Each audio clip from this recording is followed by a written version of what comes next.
Page number 282 282, recording number 68 68.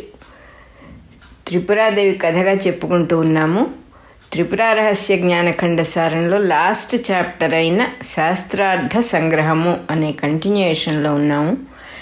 దత్తాత్రేయుల వారు జగత్తు గురించి, దృశ్యం గురించి వివరంగా చెప్తూ ఉన్నారు. అంతా సారం అంతా చెప్పమని అడిగాడు. మొత్తం మీరు చెప్పిందంతా కూడా ఒక ఎసెన్స్ లాగా తీసి నాకు ఆ సారాన్ని చెప్పండి, గుర్తుపెట్టుకోవడానికి వీలుగా అని అడిగినందువల్ల దత్తాత్రేయుల వారు ఇంకా కూడా చెబుతూ ఉన్నారు. జగత్తులో ఏ ప్రకాశం అయితే ఉందో ఆ ప్రకాశం మొత్తం, ఆ వెలుగంతా కూడా అమ్మవారిదే. అద్దానికి ఉన్న వెలుగులోనే వస్తువులు ప్రతిబింబిస్తాయి కాబట్టి, వెలుగు వస్తువుది కాదు, అద్దాంది కాబట్టి, అదేవిధంగా అమ్మవారు తానే వెలుగుగా ఉండి తానే ప్రకాశ స్వరూపిణి అయి జగత్తునంతా ప్రకాశింపజేస్తోంది అని చెప్పారు. ఈ జగత్తులో ఇంకా చెప్తూ ఉన్నారు ఆయన, ఈ జగత్తులో నువ్వు నేను అందరం కూడా విషయాలు చూస్తూ ఉన్నాం, చూసేవాళ్ళుగా ఉన్నాం, సీర్స్గా ఉన్నాం, ద్రష్టలుగా ఉన్నాం. అందరము కూడా దేన్నో చూస్తూ ఉన్నాం. ప్రతి వాళ్ళము కూడా ద్రష్టలుగా ఉన్న వీళ్ళందరూ కూడా దృశ్యంతో ఏ సంబంధం లేకుండా దృక్కుమాత్రంగా ఉన్న సందర్భాలు ఉన్నాయి అని చెప్తూ ఉన్నారు ఇక్కడ. అలా అందరూ కూడా దృక్కుమాత్రంగా ఉన్నప్పుడు వాళ్ళ స్వరూపంలో ఎటువంటి తేడా ఉండటం లేదు. అందరి స్వరూపము శుద్ధ చైతన్యమే అవుతోంది. మనం నిజంగా గమనించుకుంటే దాంట్లో ముఖ్యంగా మనం రోజూ అనుభవించేది నిద్ర గురించి చెప్పుకోవాలి. నిద్రని మనం ఒక ఎగ్జాంపుల్గా తీసుకొని దీన్ని గ్రహించవచ్చు. నిద్రపోయేటప్పుడు మనకి ఏ దృశ్యము లేదు, చూసేవాడు మాట్లాడేవాడు రెండో వస్తువే లేకుండా మనలో మనం అన్నిటినీ లోపలికి తీసుకొని నిద్రపోతూ ఉన్నప్పుడు, రెండో దృశ్యమే లేనప్పుడు దృక్కు మాత్రంగానే ఉన్నాం. మనం కేవలం దృక్కై ఉన్నాం, దృశ్యం విడిగా బయట లేదు అసలు అని మనం గ్రహించుకోవచ్చు. అంటే కనపడేది లేని స్థితి ఒకటి ఉన్నది, మనం మటుకే ఉండటము అనే స్థితి కూడా ఇట్ ఈస్ పాసిబుల్, అది ఉన్నది అని తెలుసుకోవాలంటున్నారు. అటువంటి నిద్రలో అందరూ సమానంగానే ఉన్నారు కదా. రాజుకు రాజని తెలియదు, పేదకు పేదని తెలియదు కదా అంటూ ఉన్నారు. నే పురుషుడని తెలియదు, స్త్రీనని తెలియదు. మంచి నిద్రపోయేవాడికి ఇంకా తాను ఉన్నట్టు కూడా నిజానికి తెలియదు, మనస్సుతో తెలియదు, కానీ లోపల జ్ఞానానికి ప్రజ్ఞకి తానున్నానని తెలుసు. ఇట్లా చెప్తూ ఉన్నారు. నేను పురుషుడిని, నే గుడ్డివాడిని, నే కుంటివాడిని, ఇవన్నీ మర్చిపోయి ఆదమర్చి నిద్రపోతాం కదా అందరము. అదే రకంగా జాగ్రత్త దశలో కూడా, అంటే మనం మెలకువగా ఉన్నప్పుడు కూడా ఆ స్వరూపానుసంధానం, అంటే ఆ ఆత్మ, నేనే ఆత్మ వస్తువు, ఇక్కడ రెండో వాళ్ళు లేరు, నా వెలుగు నే లేకపోతే ఇక్కడ ఇంకేమీ లేదు, నా వెలుగుతోనే నేను ఈ సృష్టిని వెలిగిస్తున్నాను అనే ఆత్మానుసంధానాన్ని బాగా అలవాటు చేసుకొని మళ్ళీ మననం చేసుకొని రెండో వస్తువు లేదని బలం, ఏదైతే మనన బలం చేత మళ్ళీ అనుకోవటం వల్ల దృశ్యాలతో సంబంధం లేకుండా ఉన్నప్పుడు ద్రష్టలకందరికీ కూడా శుద్ధ చైతన్యమే స్వరూపం అని తెలుస్తుంది అంటున్నారు. జాగ్రత్త దశలో కూడా అది తెలుస్తుంది. నాట్ ఓన్లీ నిద్ర అని చెప్పారు ఇక్కడ. ఆత్మతో అనుసంధానం చేసుకోవటం అనేటటువంటి అలవాటు బాగా చేసుకున్న కొద్దీ జాగ్రత్త దశలో కూడా అది తెలుస్తూనే ఉంటుంది. తనను వదలకుండా ఉండటం అనేది బాగా చేతవుతుంది. ఏ విషయమైనా అంతే, మనం ఎంతో ప్రాక్టీస్ చేస్తే కానీ మనకి రాదు కదా. చిన్న విషయాలు కూడా మళ్ళీ చేసి బాగా దాని లోతు తెలుసుకున్నప్పుడు ఒక రకమైన స్కిల్ డెవలప్ అవుతుంది. ఏ విషయంలో అయినా అంతే, చేయగా స్కిల్ డెవలప్ అవ్వటం అనేది న్యాచురల్. అది అదే రకంగా ఈ ఆత్మానుసంధానం చేస్తూ ఉన్న కొద్దీ ఆ శుద్ధ చైతన్య స్వరూపం తెలుస్తుంది. అదే నీ స్వరూపం అయిపోతుంది అని చెప్పారు ఇక్కడ దత్తాత్రేయుల వారు. అదే రకంగా మనం ఆత్మ అనుసంధానం చేయకుండా ఆత్మతో వేరుపడేటటువంటి వేరే విషయాలతో సంధానం అనేది కంటిన్యూస్గా చేస్తున్నామని కూడా మనకు తెలియదు. ఎందుకండి కంటిన్యూస్గా ఆపకుండా ఆత్మానుసంధానం చేయాలి అంటే, ఎందుకంటే మనం వేరే విషయాలతో అనుసంధానం అవుతూ బాధలు పడుతున్నాం కాబట్టి, మనల్ని మనమే తెలుసుకోలేకపోతున్నాం కాబట్టి, శుద్ధ చైతన్య స్వరూపం నిర్మలం అతి పవిత్రమైనటువంటి చ్యుతి లేనటువంటి మన స్వరూపాన్ని తెలుసుకోకుండా ఈ రకంగా ప్రపంచంలో అక్కడ ఇక్కడ పడి తిరుగుతున్నాం కాబట్టి, వేరే విషయాలతో తాదాత్మ్యం పొందుతున్నాం కాబట్టి అది వద్దు, ఇది తెలుసుకోనాయన అని చెప్పాల్సి వచ్చింది. అదే విధంగా చక్కగా తెలుస్తుంది, ఏమీ ఇందులో సందేహం లేదు అని గట్టిగా చెప్పేశారు. ఎట్లా అయితే ప్రతిబింబాలు లేకపోయినా అద్దం శుభ్రంగా ఎట్లా ఉంటుందో, శుద్ధంగా దాని ప్రకాశం దానికే ఉంటుంది. అద్దం ప్రకాశించటం లేదని ఎవరు చెప్పలేరు కదా.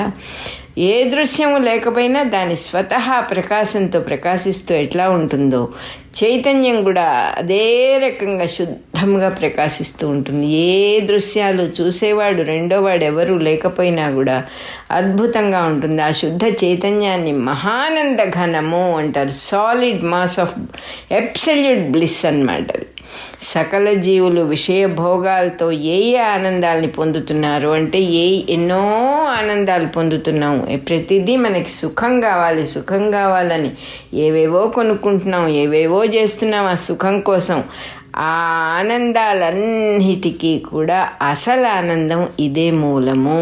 అవన్నీ కూడా చాలా చిన్న విషయాలు, చాలా చిన్న వెరీ టెంపరీ ఆనందాలకు అన్నిటికీ కూడా నిలయమైంది. అందువల్లనే అందరూ దీన్ని కోరుకుంటున్నారు అని చెప్తూ ఉన్నారు. ఆత్మానందమే అన్నిట్లోకి ఆనంద ఘనస్వరూపం. అది ఆత్మస్వరూపమే సుఖం అసలు. కాబట్టి ప్రతి వ్యక్తి దేహాన్ని కూడా స్వరూప సుఖానికి కోరి సాధనగా వాడుకుంటున్నాడు. దేహం లేకపోతే మనం సాధన చేయలేం కదా. ఏ దేహమైతే మనము అని అనుకుంటూ ఉన్నామో ఆ దేహంతోనే సాధన చేసి మనం ఎవరమో తెలుసుకోవడానికి అవకాశం ఇక్కడ అమ్మవారు ఆ చైతన్య శక్తి మనకి ఇచ్చిందన్నమాట. దేహాన్ని కష్టపెట్టి స్వర్గాన్ని కోరి ఎన్నో సాధనలు చేస్తారు. వాళ్ళు కూడా ఆనందానికి కోసమే, స్వర్గ సుఖం కోసమే చేస్తున్నారు అనటం స్పష్టమే కదా అంటున్నారు. అట్లాగే విషయ సుఖాల వల్ల కలిగే ఆనందాలన్నీ కూడా స్వరూపానందంతో కంపేర్ చేస్తే చాలా చిన్న విషయాలు, చాలా అల్పములైన విషయములు. నిద్ర విషయంలోనే మనకు తెలుస్తోంది. ఇక్కడ ఒక చిన్న విషయం చాలా బాగా చెప్తూ ఉన్నారు, మనం గమనించని విషయము. నిద్ర విషయంలో మనకేం తెలుస్తోంది? ఎవడు ఏ విషయాలు ఎంత ఆనందపడుతూ ఉన్నా కూడా వాడు నిద్రపోకుండా నిరంతరం ఆనందాన్ని అనుభవించలేడు. వాడికి నిద్రపోవాలని అనిపిస్తుంది. ఎందువల్ల? దీనికంటే అది సుఖం కాబట్టి. అది చెప్తూ ఉన్నారు ఇక్కడ. ఎంత భోజనం చేసినా, ఎంత అద్భుతమైన భోజనం చేసినా, లేదా చక్కని మెత్తని పరుపులున్న స్త్రీ సుఖమైనా, పురుష సుఖమైనా, ఏదైనా కూడా, స్త్రీ భోగాలైనా కూడా నిద్రని మించింది ఏదీ లేదు. ఇవన్నీ కూడా ఎండ్ ఉన్నాయి. వీటికన్నిటికీ అయిపోవటం, ఒక స్థితి రాగానే ఇంకా చాలు అని అనిపిస్తాయి. కొంతమట్టుకే భోజనం చేయగలం, కొంతమట్టుకే స్త్రీ సుఖం అనుభవించగలం, కొంతమట్టుకే ఏ సుఖమైనా ఇంకా వద్దు అని ఒక వెగట వచ్చేస్తుంది మనకి. ఒక స్వీట్ తింటాం ఇష్టమైనా కూడా ఒక లెవెల్ రాగానే వద్దనిపిస్తుంది. కానీ నిద్ర మటుకు అన్నిటినీ మించిన సుఖం. ఏమిటుంది నిద్రలో? ఎందుకు అది అంత సుఖాన్ని ఇస్తుంది? ఏ విషయ సుఖం ఉంది నిద్రలో అని అడుగుతున్నారు ఇక్కడ ఆయన. నిర్విషయంగానే సుఖం కలుగుతోందని గ్రహించటం లేదా మీరు అని అడుగుతున్నారు. నిర్విషయం అంటే ఏ విషయమూ లేదు నిద్రలో. అసలు సుఖం విషయం లేకపోవటమే కదా, అది గమనించుకోవటం లేదు మనము అని చెప్పి, అదే రకంగా మనకి రమణ మహర్షి ఇంతకుముందు చెప్పినట్టుగా ఇక్కడ మళ్ళీ మనకి ఈ దత్తాత్రేయుల వారు కూడా చెబుతూ ఉన్నారు. ఏం చెప్తూ ఉన్నారంటే, స్వరూపానందం అనేది అసలు ఉన్నది ఒరిజినల్గా, అది అప్పుడప్పుడు బయటపడుతూ ఉంటుంది. ఎందుకంటే మనం దాన్ని తెలుసుకోకపోయినా కూడా అప్పుడప్పుడు అది బయటికి ప్రస్ఫుటంగా స్ఫురణకు వస్తూ ఉంటుంది. ఏమిటది? ఏం జరుగుతుంది? చాలా బరువు ఎత్తుకొని చాలా దూరం వెళ్తున్నాం, తల మీద పెద్ద బరువు ఉంది, పెద్ద పెట్టె పెట్టుకొని వెళ్తున్నాం. మనం వెళ్ళవలసిన చోటు వచ్చి ఆ పెట్టె దింపినప్పుడు ఎంత సుఖం కలుగుతుందో, అమ్మయ్య అనుకుంటాం. ఎంతో రుచిగా ఉన్న భోజన పదార్థాలు అవన్నీ అనుభవించేటప్పుడు, నిద్రపోయేటప్పుడు కొంచెం కొంచెంగా దొరుకుతుంది. అదే సుఖం, వేరే ఇంకో సుఖం అనేది లేదు. ఉన్న సుఖం ఒక్కటే, స్వరూప సుఖమే ఉన్నది. అదే మనం ఉండే బిజీ లైఫ్లో మధ్య మధ్యలో తొంగి చూస్తుంటే మనం పొరపాటు పడుతున్నాం. విషయం వల్ల సుఖం వచ్చింది అని మనం అనుకుంటున్నాము. తల మీద బరువు పెట్టుకుని వెళ్తూ ఉన్నవాడు దింపితే ఎలాగైతే సుఖంగా ఉంటుందో, అదేవిధంగా కోరిక తీరగానే తల మీద బరువు దించినట్లు అవుతుంది. అంతేగాని కోరిక తీరినందువల్ల సుఖం కాదు. ఆల్రెడీ సుఖం ఉన్నది వెనకాల. కోరిక రాగానే దుఃఖం స్టార్ట్ అయింది. ఆ దుఃఖం ఎప్పుడు పోతుందంటే కోరిక పోయినప్పుడు పోతుంది, అంతేగాని కోరిక తీరినప్పుడు పోవటం కాదు. ఒకవేళ అదే గనక నిజమై ఉంటే కోరిక తీరినప్పుడు పోతే మళ్ళీ ఇంకో కోరిక కలుగుతోంది కదా. ఈ ఆత్మసుఖాన్నే మనమందరం కూడా ఏమనుకుంటున్నాం, విషయాల వల్ల సుఖం వచ్చింది అనుకుంటున్నాం. రమణ మహర్షి చాలా క్లియర్గా చెప్పారు, నువ్వు హాయిగానే ఉన్నావు, సడన్గా నీకేదో ఒక కోరిక కలిగింది. ఆ కోరిక కలిగినప్పటి నుంచి అది తొలుస్తూ ఉంటుంది మనస్సులో. అది కావాలి ఎలాగోలా అది సంపాదించాలి, అదొక తొలిచి మనశ్శాంతి లేకుండా చేస్తుంది. సరే, అంత లోపల నుంచి అంత గట్టిగా ఉంది కదా అని దానికి ప్రయత్నం చేస్తాం. ఆ ప్రయత్నం కూడా చాలా కష్టతరంగానే ఉంటుంది. మొత్తం మీద ఫైనల్గా మనం అనుకున్న వస్తువుని తెచ్చుకోగానే ఎంత సుఖంగా ఉంటుందో. ఎందువల్ల? వస్తువు వల్ల ఏ సుఖం రాలేదు. Please understand. కోరిక లేనందువల్ల సుఖం వచ్చింది. అసలు విషయం అది. బుద్ధుడు చెప్పింది అదే, పెద్దలు చెప్పింది అదే, దత్తాత్రేయుల వారు చెప్తూ ఉన్నది అదే, రమణ మహర్షి చెప్పింది అదే. కోరిక లేనందువల్ల సుఖంగా ఉంది, అంతేగాని కోరిక తీరినందువల్ల కాదు నీకు సుఖము. అసలు విషయం అది. మానవులందరూ కూడా తెలుసుకోలేకుండా ఆత్మసుఖాన్నే చూస్తూ విషయ సుఖం అని అనుకుంటూ ఉన్నారు. ఒక కోరిక తీరంగానే వెనకాల నుంచి ఇంకోటి వస్తుంది. మళ్ళీ వాసనలన్నీ, మిగతా వాసనలు వెనకబడి ఒక వాసన బాగా పైకి వస్తుంది. అప్పుడు దుఃఖం మొదలవుతుంది. అది కావాలి, ఇది కావాలని.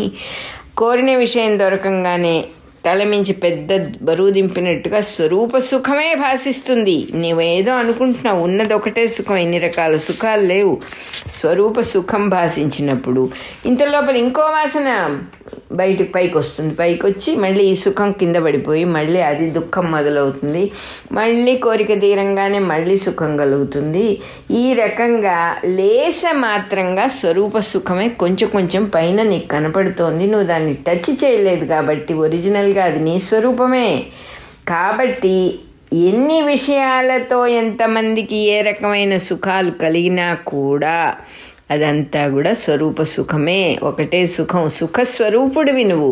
ఆ సుఖాన్ని మరుగునపరిచే విషయాలు ఉన్నప్పుడు దుఃఖం కలుగుతుంది. ఆ మరుగునపరిచే విషయాలు పక్కకెళ్ళంగానే మళ్ళీ ఆ సుఖాన్ని టచ్ చేస్తున్నావు అని చెప్తూ ఉన్నారు. ఇంకా ఎగ్జాంపుల్ ఏంటంటే, అద్దాన్ని గురించి తెలియనంతవరకు అసలు అద్దం ఉందనే తెలియదు వాడికి. చిన్నపిల్లలకు కూడా అంతే కదా. అద్దంలో ఏదో చూసి దాన్ని పట్టుకుందామని ట్రై చేస్తారు పిల్లలు. గమనించుకుంటే మనం అద్దంలో కనపడేదాన్ని పట్టుకోవాలి. ఎందుకంటే అద్దం ఉన్నది, ఒక ఎగ్జిస్టెన్స్ ఉంది అద్దం అనేదని తెలియని వయస్సు అన్నమాట. అట్లా మనకు కూడా అసలు అద్దాన్ని గురించి ఏమీ తెలియని ఒక పామరుడు ఉన్నాడు, ఏమీ తెలియనివాడు. వాడికి అక్కడేదో చాలా అద్భుతంగా కనపడుతుంది, అద్దంలో ఏమో ఉన్నాయి అనుకుంటాడు. న్యాచురల్ కదా. కానీ ఓహో అద్దము ఇది, దీంట్లో ఏది పెడితే అది కనపడుతుంది అని కొంతకాలం అయ్యాక తెలుసుకున్నప్పుడు ఈ ప్రకాశం అంతా కూడా అద్దానికి సంబంధించిందే, వస్తువులు కాదు అని అర్థమవుతుంది వాడికి. అట్లా ఎలా అర్థమవుతుంది? అద్దానికి సంబంధించింది ఏమిటి? ప్రతిబింబాలన్నీ అద్దానికి సంబంధించినవంటే మట్టి యందు కుండలున్నాయి, బంగారంలో ఆభరణాలున్నాయి, రాతిలో రాతి బొమ్మలున్నాయి. ఎట్లా ఉన్నాయో అవన్నీ కూడా అదే రకంగా చైతన్య స్వరూపమైన జగత్తు అచిదాత్మయందే ఉన్నది. ఆత్మవస్తువునందే ఈ జగత్తంతా కూడా ఉన్నది. జగత్ అసలే లేదని మనం చెప్పడానికి వీల్లేదు. అది అలా చెప్పినా కూడా తప్పే, అది అపూర్ణమైన జ్ఞానమే అవుతుంది. అద్దం యొక్క ప్రకాశం తప్ప ప్రతిబింబాలకు వేరే ప్రకాశం లేదు అని తెలిసిన తర్వాత కూడా ప్రతిబింబాలు కనిపిస్తూనే ఉన్నాయి కదా అంటున్నారు. ఆ రకంగా కనపడే జగత్తంతా కూడా చూసినంతసేపు జగత్తు ఉన్నది, చూడనప్పుడు జగత్తు లేదు. ఈ ఎలాగైతే అద్దానికి ప్రతిబింబానికి ఏ రకమైన తేడా లేదు, అని మనం తెలుసుకుంటామో అదే రకంగా మట్టిలో కుండలున్నాయి అంటున్నారు. అంటే కుండ అనేది మట్టి స్వరూపమే కదా, వేరే లేదు కదా. దీనికి విడిగా ఆకారం వచ్చినంత మాత్రం చేతి ఇది ఎలా విడిపడుతుంది? అలాగే రాతిలో ప్రతిమలు ఉన్నాయి అంటే ఆ రాయికి ఈ బొమ్మకి తేడా ఉంది. ఆ రాయితో చెక్కిన బొమ్మే కదా, ఆ బంగారంతో తయారు చేసిన ఆభరణమే కదా, ఏమిటి తేడా? ఇంకా మాట్లాడితే ఈ ఆకారాలన్నీ పోతాయి కానీ అసలు బంగారం ఎప్పుడూ ఉంటుంది, అసలు రాయి ఎప్పుడూ ఉంటుంది, అసలు మట్టి ఎప్పుడూ ఉంటుంది. ఇవి ఏ మార్పు లేకుండా అలాగే ఉంటాయి కదా. చేసిన బొమ్మలు పాడైపోవచ్చు కానీ అట్లా చెప్తూ ఉన్నారు. ఏది శాశ్వతం, ఏది అశాశ్వతం, ఏది మెయిన్ అని మనం కూడా తెలుసుకోవాలి. కనపడేదా, చూసేవాడా, అది అక్కడ వచ్చిన తేడా. దృశ్యమా. ఎందుకు ఇప్పుడు అసలు ఈ విషయాలన్నీ తెలుసుకోవడం బుర్ర తిరిగిపోతుంది నాకు అని అనిపిస్తుంది. ఎందుకంటే అవి తెలుసుకోకపోతేనే తిరుగుతోంది బుర్ర. అది తెలుసుకున్నప్పుడు స్థిమితం వస్తుంది. విషయం ఇది ఏమీ లేదు. This is not a serious matter. ఈ ప్రపంచాన్ని ఒక్కసారి సరిగ్గా చూస్తే ఇక్కడ ఎలా ఉందో అర్థం చేసుకుంటే మనం పట్టించుకోకుండా ఉంటాం. ఒక సామెత ఉంది, అందరూ వినే ఉంటారు, రోజు చచ్చేవాడి కోసం ఎవడేడుస్తాడు అని. కబురు వస్తుంది, కింద పెట్టేశారు వాడిని, చచ్చిపోయాడు ఫలానా ముసలాడు అని. అప్పటి పరిగెత్తుతారు, కానీ మళ్ళీ లేస్తాడు వాడు, చావడు. మళ్ళీ కూర్చోబెడతారు, మళ్ళీ లేపి అన్నాలు, స్నానాలు, భోజనాలు అన్నీ అవుతాయి. మళ్ళీ మర్నాడు అయ్యాక మర్నాడు మళ్ళీ కబురు వస్తుంది, చచ్చిపోయాడు కింద పెట్టామని. మళ్ళీ పరిగెత్తారు. అట్లా ఒక 10 రోజులు వరుసగా అవంగానే వీడేమిటి ఇట్లా ప్రాణం విసిగిస్తున్నాడు అనిపిస్తుంది. కానీ వాడి అయ్యో చచ్చిపోతున్నాడే అని ఏడుపు రాదు ఎవరికి. రోజు చచ్చేవాడికి ఏడ్చేవాడెవడు అంటే అది ఆ విషయం మనకు అర్థమవుతుంది. ప్రపంచాన్ని సరిగా గమనించినప్పుడు ఇది ఎప్పుడూ జరుగుతూనే ఉంది, అందరికీ జరుగుతూనే ఉంది. ఇది సీరియస్ మ్యాటర్ కాదు. ఆకురాలిపోతుంది, అల్లొచ్చేస్తోంది. ఎన్ని చెప్పుకుంటాం? మళ్ళీ కొత్త ఆకు పుడుతోంది, ఇంకో అల వెళ్ళిపోతుంది. ఒక పుట్టడం, చావటం, రావటం, పోవటం, ఇది దీనికి సహజం. మేఘాలు గాలికి కదులుతూ ఉంటాయి. అయ్యో కదిలిపోతుంది, అయ్యో వెళ్ళిపోతుంది. ఏమన్నా అర్థం ఉందా? మనుషులైతే మటుకు ఇంపార్టెంటా? మిగతా ఈ జీవజంతు జాలం అంతా ఏమైపోవాలి? వాళ్ళెవరూ లెక్కలేదా మనకి? ఉన్నదంతా ఒకటే స్వరూపము.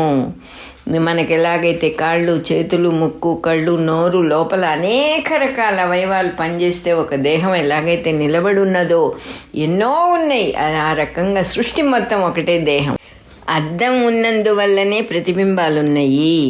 ఆత్మ ఉన్నందువల్లనే జగత్తు కనపడుతూ ఉన్నది. చూసేవాడు ఉన్నందువల్లనే దృశ్యం అనేది చూడబడేదంటూ ఉంటుంది. దృక్కు ఉన్నందువల్లనే దృశ్యం కనపడుతోంది. సమాధిలో ఉన్నప్పుడు, నిద్రపోయేటప్పుడు దృశ్యం ఏమవుతోంది? కాబట్టి మనలో నుంచే వస్తుంది ఆ దృశ్యము. దృక్కే దృశ్యము. దృశ్యానికి వేరే ఎగ్జిస్టెన్స్ లేదు. అంటే చూసేవాడు ఉంటేనే దృశ్యం ఉంటుంది అని అనేక రకాలుగా ప్రూవ్ అయింది నిజానికి మనకి. మనం చూడకపోతే ఏదీ లేదు. పక్కన ఎవడో ఉన్నాడు, వాడిని మనం చూడకుండా ఏదో మనం దుఃఖంలోనో లేకపోతే ఆనందంలోనో మునిగిపోయాం. వాడు లేనట్టే కదా. చూసేవాడు ఉంటేనే చూడబడేవాడు ఉంటాడు. వాడికి ఇంపార్టెన్స్ 1,00,000 మంది ఉండొచ్చు, మనకి తెలిసిన వాళ్ళు లేకపోతే we don't give any importance. Naturally చెప్తూ ఉన్నారు. అది నువ్వు ఏది ముఖ్యమో అది తెలుసుకొని బతకడం నేర్చుకోవాలి. ప్రపంచం చాలా అమ్మవారి మాయాస్వరూపం ఇది. ఇక్కడ నువ్వు లేనిది ఉన్నది అనుకున్నందువల్ల నీకు సమస్యలు వస్తున్నాయి. అసలు ఏది ఉన్నది ఏది లేదు అనే విచక్షణ జ్ఞానం నువ్వు చేసినప్పుడు నువ్వు ఉన్నావని చక్కగా తెలిసిపోతుంది నీకు. చూసేవాడు ఉన్నాడు, తప్పకుండా దృక్కు ఉన్నది. దృశ్యము దృక్కు ద్వారానే కల్పించబడుతోంది. దృక్కు అనేటటువంటిది ప్రయోగించబడితేనే దృశ్యం కనబడుతుంది. దృశ్యము దృక్స్వరూపముగా ఉన్నది, చూసేవాడి స్వరూపమే కనపడేది అని తెలుసుకోవటమే సంపూర్ణ జ్ఞానము అని చెప్పేశారు ఇక్కడ. దృక్కే తన మహిమ యొక్క అతిశయం వల్ల దృశ్యత్వాన్ని పొందుతోంది. అంటే ఎక్స్పాన్షన్ జరుగుతోంది. మనం కూడా గమనించుకుంటే మనమే ఒక వస్తువుని ఊహించి, దూరంగా ఉన్న వస్తువుని ఊహించి ఫలానా అని మన లోపల దాని తాలూకు రూపురేఖలు దిద్దుకుంటూ ఉన్నాం. అది దగ్గరికి వచ్చే కొద్దీ ఆ రూపురేఖలు స్పష్టం అవుతాయి మనకి. మనమేమనుకుంటున్నాం, అది సరిగా కనపడుతోంది అనుకుంటున్నాం. కాదు, ఇక్కడ మనస్సులో క్లారిటీ వస్తుంది. నువ్వు చూడకపోతే అది లేదు కదా అనే మాట మనం మర్చిపోతున్నాం. మనం చూసి దాన్ని గురించిన ఒక సెన్సెస్ని వాడి, ఇంద్రియాలని వాడి అది ఫలానా అని తెలుసుకోకపోతే అది లేదు. అది లేని దాంతో సమానం. లేదండి నేను చూడకపోయినా ఉన్నది ఏంటి, ఉన్నది అయితే ఏమిటి, సో వాట్, ఏంటి డిఫరెన్స్ నీకు? ప్రపంచం అంతా ఉన్నది కరెక్టే, నువ్వు లేవు, సో వాట్? ఇప్పుడేమిటి, నువ్వు లేవుగా చూడటానికి, ప్రపంచం చూడటానికి ఏమిటి చెప్పాలి ఇక్కడ? చాలా అద్భుతంగా చెప్తూ ఉన్నారు ఇక్కడ దత్తాత్రేయుల వారు. దృక్కే దృశ్య రూపంగా ఉంది.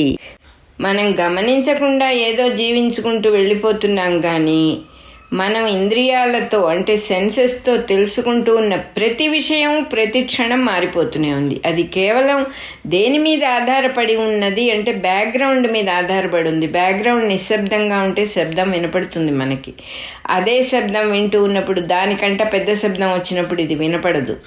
అదే రకంగా ఒక వస్తువుని చూసేటప్పుడు మనం కొంచెం ఎత్తుకు, ఇంకా కొంచెం ఎత్తుకు వెళ్ళినప్పుడు ఆ వస్తువు చిన్నదైపోతూ ఉంటుంది. ఎంత పెద్ద పెద్ద విమానాలు కూడా కింద నుంచి చూసినప్పుడు చిన్న పిట్టల్లాగా కనపడతాయి. పెద్దది చిన్నదిగా కనపడుతూ ఉన్నప్పుడే అది మాయని మనకు తెలియాలి కదా. ఈ కళ్ళు ఉన్నదిన్నట్టు మనకు చూపించటం లేదు, ఈ చెవులు మనకు ఉన్నదిన్నట్టు వినిపించటం లేదు అని తెలియాలి కదా. ఇది కేవలం ఒక సౌకర్యం కోసం, ఒక డ్రామా కోసం, భూమి మీద జీవితం కోసం వెరీ వెరీ లిమిటెడ్ ఇన్స్ట్రుమెంట్ మనకు ఒకటి ఇచ్చారు. ఆ ఇన్స్ట్రుమెంట్ వాడుకొని అవతలికి వెళ్ళిపోవడమే తప్ప నథింగ్ ఈజ్ సీరియస్ హియర్. ఈ లిమిటెడ్ ఇన్స్ట్రుమెంట్ ఏది చూపిస్తోందో అదే పరమవాస్తవం. ఈ లిమిటెడ్ సెన్సెస్ ఏవి వినిపిస్తున్నాయో అదే పరమవాస్తవం. ఎవరో తిట్టారంటారు, ఎవరో మెచ్చుకున్నారంటారు, ఇట్ మీన్స్ నథింగ్. మెచ్చుకోటాలు లేవు, తిట్టటాలు లేవు, రెండో వస్తువే లేదని తెలుసుకోరా నాయన. ఉన్నదంతా నువ్వే, ఇంకా ఎక్కడ ఏమి రెండో వస్తువు లేని మహా చైతన్య సుఖస్వరూపానివి నువ్వు, ఆనంద ఘనస్వరూపుడవు నువ్వు అని చెప్తూ ఉన్నారు. Pious and perfect cannot be contaminated అనేవారు యూజీ గారు. ఒకవేళ ఎవడన్నా పాడు చేద్దామన్న పాడవని వస్తువు నువ్వు. నీ గురించి నువ్వు ఎన్ని పిచ్చి ఆలోచనలు పెట్టుకున్నావు. ఎంత అద్భుత స్వరూపం నీది, సాక్షాత్తు పరమాత్మ స్వరూపమే నీది.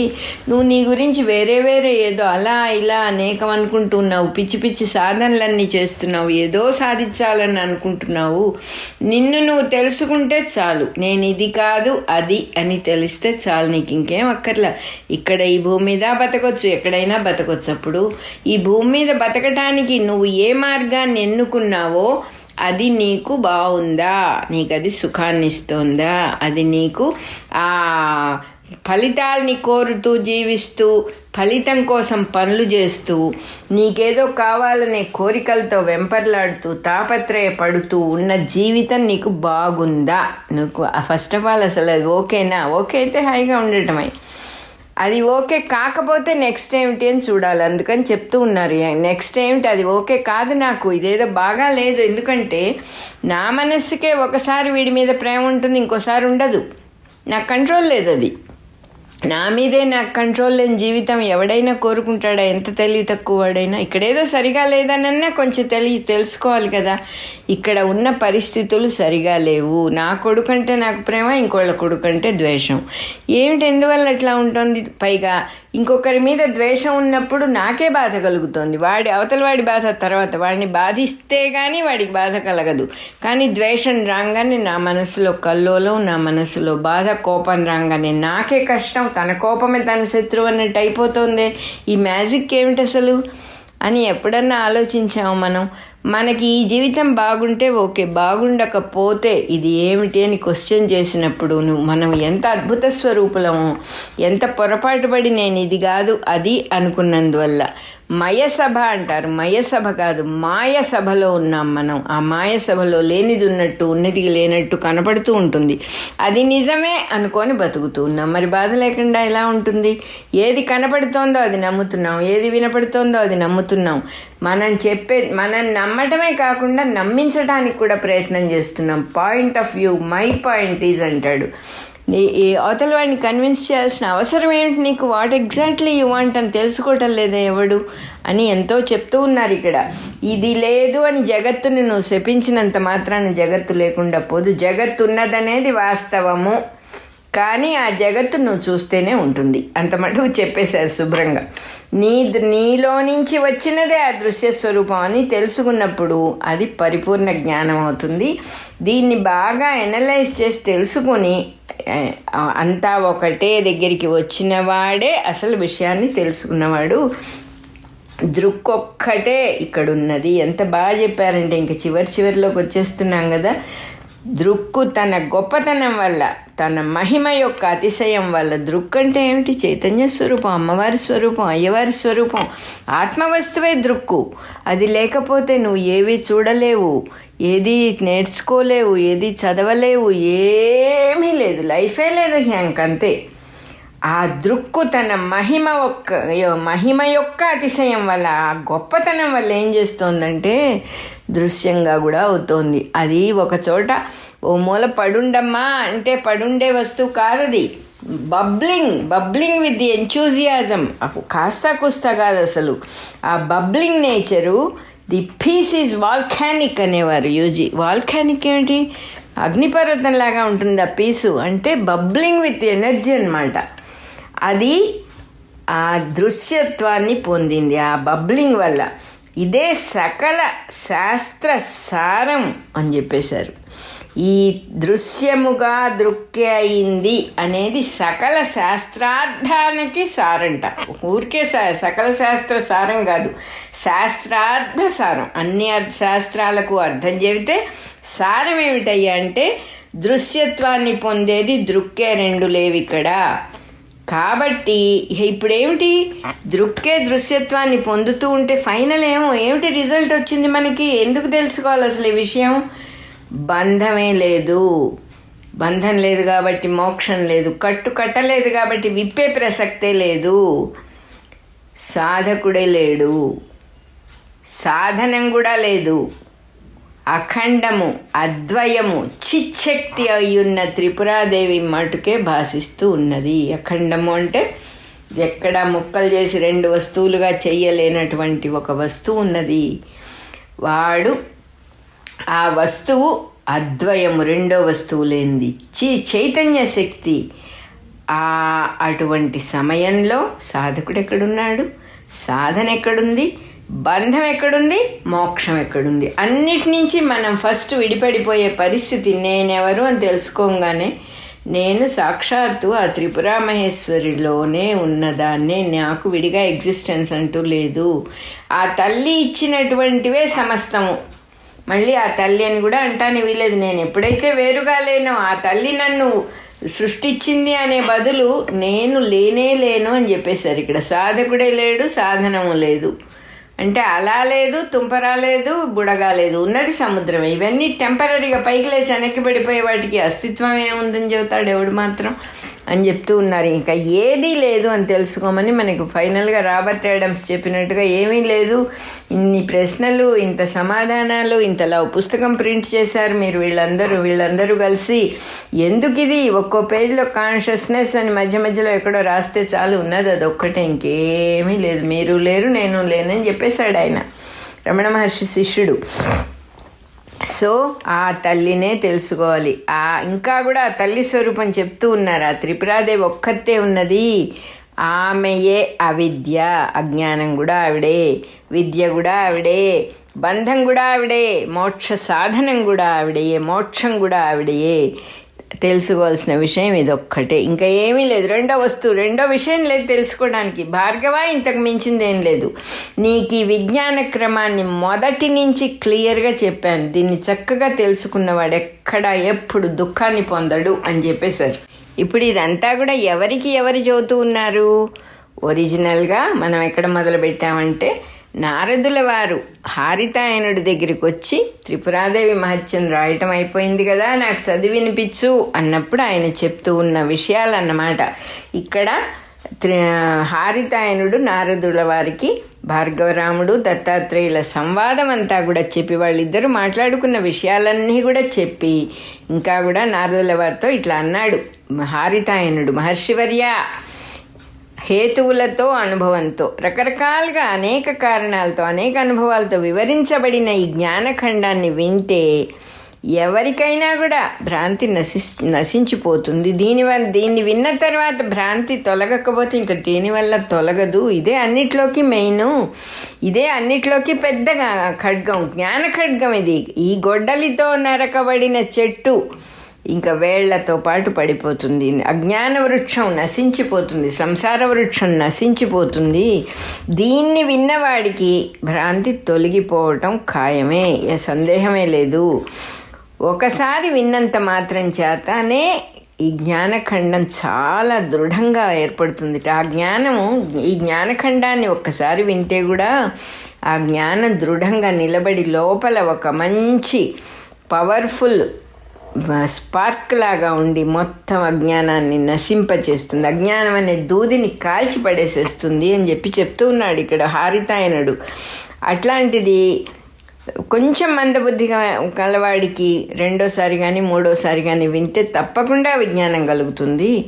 ఈ గ్రంథాన్ని ఎవరైనా రాస్తే రాగద్వేష రూపమైన దృష్టి దోషాలన్నీ కూడా నశించిపోతాయి. వాళ్ళకి ఇక రాగము ద్వేషము ఇట్లాంటివన్నీ దోషాలు ఏమీ ఉండవు.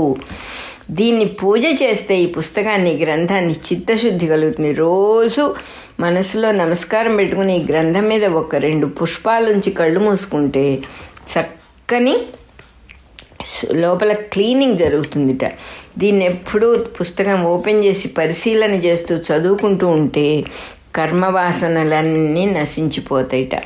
స్థావర జంగమాత్మకమైన సర్వమునకు, మొత్తం మనకు కనబడుతూ ఉన్నటువంటిది కొండలు, గుట్టలు, జంతువులు, స్థావరాలు, కదిలేవి, కదలనివి, చరాచర జగత్తంతా కూడా దేని మీద ఆధారపడి ఉన్నదో, ఏది అసలు స్వరూపమై ఉన్నదో, ఏది నిజంగా మనం పట్టుకోవాల్సిందో చక్కగా విచారించి స్పష్టంగా గ్రహిస్తే ముక్తి కలుగునో, లేకున్నచో బంధమే కలుగునో. ఆ చిచ్చక్తియే త్రిపురాదేవి అని చెప్పేశారు. ఆమెయే హ్రీం అన్నారు. స్థావర జంగమాత్మకమైన సర్వానికి ఏది స్వరూపమై ఉందో దేన్ని చక్కగా విచారించి స్పష్టంగా తెలుసుకుంటే ముక్తి కలుగుతుంది, తెలుసుకోకపోతే బంధం కలుగుతుందో ఆ తల్లే త్రిపురాదేవి, ఆవిడయే హ్రీం అని చెప్పారు. ఇక్కడ మనం సుమేధుడు మొదట్లో అమ్మవారి పుస్తకాన్ని ఎలా పూర్తి చేశాడు, ఎలా మొదలుపెట్టాడని చదువుకున్న శ్లోకం చదువుకుందాము. ఓం నమః కారణానంద హృద్బీజాకాశగాత్రిని అని మొదలుపెట్టి సాభవే త్రిపురైవ హ్రీం అని గ్రంథమును ముగించెను. 2 ప్రణవాల మధ్య, 2 ఓంకారాల మధ్య ఉన్నటువంటి ఈ పుస్తకం ప్రణవాత్మకమైపోయింది అని చెప్పారు అక్కడ. ఇది ఇతిహాసములలో ఉత్తమమైన త్రిపురారహస్యము అనే 12,000 శ్లోకాలున్న గ్రంథంలో నుంచి జ్ఞానఖండము అనే దాంట్లో శాస్త్రార్థ సంగ్రహము అనే 22వ అధ్యాయం అయిపోయింది. అదే రకంగా త్రిపురారహస్య జ్ఞానఖండ సారం అనే పుస్తకం కూడా అయిపోయింది. ఇప్పుడు మనం బాలప్రియ అనేది చెప్పుకుందాము. ఆథర్స్ వ్యూ పాయింట్ అనమాట. ఆయన ఏం చెప్తూ ఉన్నారంటే, శుష్క తర్కం మీద అనర్థం సంభవించింది అతనికి. ఆ వసుమంతుడు అనేవాడు చాలా గొప్ప పండితుడైనా కూడా, సద్బ్రాహ్మడైనా కూడా ఈ శుష్క తర్కం పెట్టుకొని గెలవాలి అనేటటువంటి ఆపేక్షతో ఈ లాజిక్ వల్ల చాలా ఇబ్బందులు పడ్డాడు, బ్రహ్మరాక్షసుడైపోయాడు. కానీ జ్ఞాని అయినటువంటి అష్టకుడు మెదలకుండా ఊరుకున్నాడు. తెలిసింది అష్టకుడికి వీడు శుష్క తర్కం వాడుతున్నాడు, ఇంకా మాట్లాడక్కర్లేదు అని శాంతుడై చక్కగా ఉన్నాడు. కానీ శిష్యుడైన వాడికి కోపం వచ్చింది. అందువల్ల గురువునింద భరించలేక వాడు సమర్థుడు కాబట్టి వసుమంతుడిని శపించాడు. శపించగలిగే శక్తి గనక ఉన్నది అంటే తపస్సు బాగా చేసి ఉండాలి వాడు. అందువల్లనే వాడికి ఆ శక్తి ఉంది కాబట్టి గురునింద భరించలేక కోపం తెచ్చుకున్నాడు. వాడి కోపాన్ని ఎవ్వరూ తప్పని అనలేదు. అసలు అక్కడ సభలో ఉన్న వాళ్ళు చాలామంది ఉన్నారు. వాళ్ళందరికీ చాలా సహజంగా అనిపించింది అది. గురునింద భరించలేని సమర్థుడైన శిష్యుడు శపించటం చాలా కరెక్ట్గా ఉంది. అదే రకంగా ఈ మళ్ళీ వసుమంతుడు ఎందువల్ల అష్టకుడి కాళ్ళ మీదే పడ్డాడు కానీ శిష్యుడి కాళ్ళ మీద పడలేదు. అది కూడా శిష్టాచారంలో చక్కని పద్ధతి. తెలిసినవాడు వసుమంతుడు, ఎన్ని శాస్త్రాలన్నీ తెలిసినవాడు, ఏదో అహంకారపడి గర్వపడి ఉన్నదాన్ని పోగొట్టుకున్నాడు కానీ తెలియనివాడు కాదు. అందువల్ల గురువుగారు ఎదురుగా శిష్యుడి కాళ్ళు పట్టుకోవటం కరెక్ట్ కాదు. గురువు గురించే శిష్యుడు అసలు ఈ శాపం ఇవ్వటం జరిగింది కాబట్టి గురువు తప్ప తనకి ఎవరు మార్గం చూపించేవాళ్ళు లేరు అని గురువు గారి కాళ్ళ మీద పడటం అనేది జరిగింది. అందువల్ల గురువుగారే ఓ తరుణోపాయం చెప్పారు. చాలా కరెక్ట్గా అది మనం గమనించుకోవాలి. మనం ఎవరిని ఆశ్రయించాలి, పూజారినా దైవాన్నా అనేది జాగ్రత్తగా ఆలోచించుకోవాలి.